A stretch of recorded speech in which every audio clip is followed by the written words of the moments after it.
அனைவருக்கும் வணக்கம். நான் உங்கள் மாயவேல். இன்றைக்கு உச்சநீதிமன்றம் ஒரு அருமையான தீர்ப்பை வழங்கி இருக்கிறது. அந்த தீர்ப்பு மக்களுக்கு சாதகமான தீர்ப்பா அல்லது பாரதிய ஜனதா கட்சிக்கு சாதகமான தீர்ப்பா, தேர்தல் ஆணையத்திற்கு சாதகமான தீர்ப்பா அப்படிங்கறத தான் இன்னைக்கு நம்ம வேட்டையில பார்க்க போறோம். வாங்க பார்க்கலாம். அன்பு சொந்தங்களே, இந்த வழக்கை தொடர்ந்தது யாருன்னு பார்த்தா அசோசியேஷன் ஆஃப் டெமோக்ரேட் ரீஃபார்ம் அப்படிங்கிற ஒரு அமைப்பு இந்த வழக்கை தொடர்ந்திருக்காங்க. பிரசாந்த் பூஷன் அப்படிங்கிற ஒரு வழக்கறிஞர் தான் இதை வாதாடி இருக்காரு. ஆனாலும் இந்த 2 பேர் தலைமையிலான அந்த நீதிமன்ற அமர்வு இந்த வழக்கை தள்ளுபடி செய்திருக்காங்க. இந்த வழக்கு முழுக்க தேர்தல் ஆணையத்திற்கும் தேர்தல் ஆணையத்தை கையில் வைத்திருக்கிற பாரதிய ஜனதா கட்சிக்கும் தான் சாதகமானது என்று மக்கள் எண்ண தொடங்கி இருக்கிறார்கள். பாரதிய ஜனதா கட்சி நாங்கள் 400 இடங்களில் வெல்வோம் என்று அவர்கள் மேடைகளில் அறிவித்துக் கொண்டிருக்கிறதெல்லாம் இது சாதகமாகத்தான் இந்த தீர்ப்பு இருக்கிறது என்பதை மக்கள் உணர தொடங்கி இருக்கிறார்கள். நீதிமன்றம் இந்தியாவில் உள்ள 96 கோடி வாக்காளர்களையும் ஏமாற்றுகிறதா அப்படிங்கிற ஒரு கேள்வியும் இதுல எழுந்திருக்கு. 2013 நீதிபதி சதாசிவம் தலைமையிலான அமர்வு நம்ம சுப்பிரமணிய சுவாமி, எல்கே அத்வானி அவர்கள் தொடர்ந்த வழக்குல விசாரித்து இவிஎம் மிஷின்ல மக்கள் நம்பகத்தன்மையோடு வாக்கு செலுத்தல, அதனால நாம் யாருக்கு வாக்கு செலுத்துகிறோம் என்பதை மக்கள் தெரிந்து கொள்ள வேண்டும் என்பதற்காகத்தான் விவிபேட் அப்படிங்கிற ஒரு அமைப்பையே கொண்டு வந்தாங்க. அன்றைக்கு இருந்த அந்த நீதிமன்றம் தீர விசாரித்து, ஆம், இவிஎம் மிஷினில் ஏதோ குளறுபடிகள் செய்ய வாய்ப்பு உண்டு, அதனால் விவிபேட் அப்படிங்கிற ஒரு அமைப்பை நம்ம இருக்கணும் அப்படின்னு அன்றைக்கு இருந்த நீதிபதிகள், அன்றைக்கு நீதிமன்றம் தானே அந்த தீர்ப்பு கொடுத்துச்சு.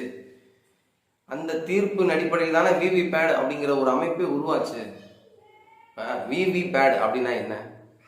Voter verifiable paper auditor drive அப்படிங்கிறது தானே விவிபேடு. மக்கள் நம்ம யாருக்கு ஓட்டு போடுறோமோ அந்த ஓட்டு போடுறவங்களுடைய சின்னங்களை அவங்களே பார்த்துக்கலாம், வெரிஃபை பண்ணிட்டு அவங்க முழு நிறைவோடு நாம இவருக்கு தான் வாக்கு செலுத்திருக்கோம் அப்படிங்கிற எந்த ஒரு சந்தேகம் இல்லாம அவங்க வாக்குச்சாவடியை விட்டு வெளியே வரலாம் அப்படிங்கிறதுக்காகத்தானே அதை கொண்டு வந்தீங்க. இன்னைக்கு மக்கள் என்ன கேட்கிறாங்க? நாங்கள் இதை பார்க்கிறோம், இந்த வாக்குச்சீட்டை பார்க்கிறோம், அதையும் எண்ணிருங்க. பட்டனை தட்டினீங்கன்னா இவிஎம் மிஷின்ல எண்ணிடலாம், இதுலதான் எந்த குளறுபடியும் நீங்க செய்ய முடியாதுன்னு சொல்றீங்க, எண்ணிடலாம். அதே போல அந்த விவிபேட்ல உள்ள அந்த வாக்கு சீட்டுகளையும் எண்ணிருங்க. எண்ணிட்டு இரண்டையும் ஒப்பிட்டு அதன் பிறகு தேர்தல் முடிவுகளை நீங்க அறிவிங்க அப்படின்னு தானே கேட்கிறாங்க. அதை ஏன் நீதிமன்றம் கொஞ்சம் கூட செவி கொடுத்தே கேட்க மாட்டேங்குது? தேர்தல் ஆணையத்திற்கும் பாரதிய ஜனதா கட்சிக்கும் சாதகமான ஒரு தீர்ப்பை நீதிமன்றம் வழங்கி இருப்பது மக்களிடையே ஏமாற்றத்தை தான் அளித்திருக்கிறது. மக்களுக்கு எப்படி இந்த தேர்தல் ஆணையத்தின் மீதும் இந்த ஜனநாயகத்தின் மீதும் நம்பிக்கை வரும்? மக்களுக்கு நம்பணும். மக்கள் நம்பிக்கைக்குரியவராக நடக்கிறது தான் நீதிமன்றத்தினுடைய வேலையும் தேர்தல் ஆணையத்தினுடைய வேலையும். மக்கள் நம்பகத்தன்மை இழந்துட்டான் அப்படின்னா எப்படி இந்த ஜனநாயகம் இங்க இருக்கும் அப்படிங்கிற ஒரு கேள்வி எழுதல. தொடர்ந்து மக்கள் நம்பிக்கை இழந்துட்டு வர்றதுனாலதான் யார் ஜெயிச்சா என்ன, யார் தோத்தா என்ன அப்படிங்கிற ஒரு கொள்கைக்கு வந்துடுறான். வந்துட்டு தான் அவன் வாக்குக்கு பணம் பெறான். வாக்குக்கு 500 1000 வாங்கிக்கிறான். அவன் ஜெயிச்சா தோத்தா நமக்கு என்ன அப்படின்னு நினைக்கிறான். அவனுக்கு இந்த தேர்தல் ஆணையத்தின் மேலையும் இந்த தேர்தல் மேலையும் யார் ஜெயிப்பாங்க யார் தோப்பாங்கிற எது மேலேயும் அவனுக்கு நம்பிக்கை இல்லை. மக்களுக்கு நம்பிக்கை தன்மை இழந்துகிட்டே வர்றான். மக்களுக்கு நம்பிக்கை கொடுக்க வேண்டியது தேர்தல் ஆணையத்தினுடைய கடமை, உச்ச நீதிமன்றத்தினுடைய கடமை. ஆனால் நீங்கள் பாரதிய ஜனதா கட்சி வெல்வதற்கு, அது இந்த நிலத்தை ஆள்வதற்கு தான் வேலை செய்வது போல மக்கள் இந்த தீர்ப்பை எண்ணுவார்கள். நானே கவுண்டிங் ஏஜெண்டா செல்லும் பொழுது, அந்த முகவராக செல்லும் பொழுது, அங்க அந்த இவிஎம் மிஷின்ல பேட்டரி லோ ஆகிறது. பேட்டரி லோ ஆன உடனே இவிஎம் மிஷின் உள்ள வாக்குகளை என்ன முடியல. அப்ப அவங்க என்ன சொல்றாங்க அங்க உள்ள அதிகாரிகள் அப்படின்னா, இவிஎம் மிஷின்ல எண்ண முடியாதுங்க, அது பேட்டரி லோ ஆயிடுச்சு, அதை ஒதுக்கி வச்சுட்டு கடைசியா அந்த இவிஎம் மிஷினுக்குரிய விவிபேடை எண்ணிடுவோம். கடைசியாக அந்த உள்ள அந்த விவிபேட்ல உள்ள வாக்குச்சீட்டுகளை எண்ணி இதனோடு சேர்த்துக்கலாம் அப்படின்னு தான் சொல்றாங்க. நிறைய தமிழ்நாடு முழுக்க நீங்க நிறைய வாக்கு எண்ணுகிற அந்த மையங்களுக்கு நீங்க சென்று பார்த்தீங்கன்னா தெரியும். பல இவிஎம் மிஷின்கள் பேட்டரி லோ ஆயிருது. 40 நாள் நீங்க கொண்டு போய் உள்ள வைக்கிறீங்க. வாக்கு செலுத்தி 1.5 மாதங்கள் அது ஒரு குடோன்ல அடைச்சு வைக்கிறீங்க. அந்த குடோன்ல 1.5 மாதங்களுக்கு அந்த இவிஎம் மிஷின்ல சார்ஜ் இருக்குதா? அதான் நீங்க பரிசோதித்து பார்த்திருக்கீங்களா? பல இவிஎம் மிஷின்கள் சார்ஜ் இல்லாம போயிருது, பேட்டரி லோ அப்படிங்கிறது ஆயிருது.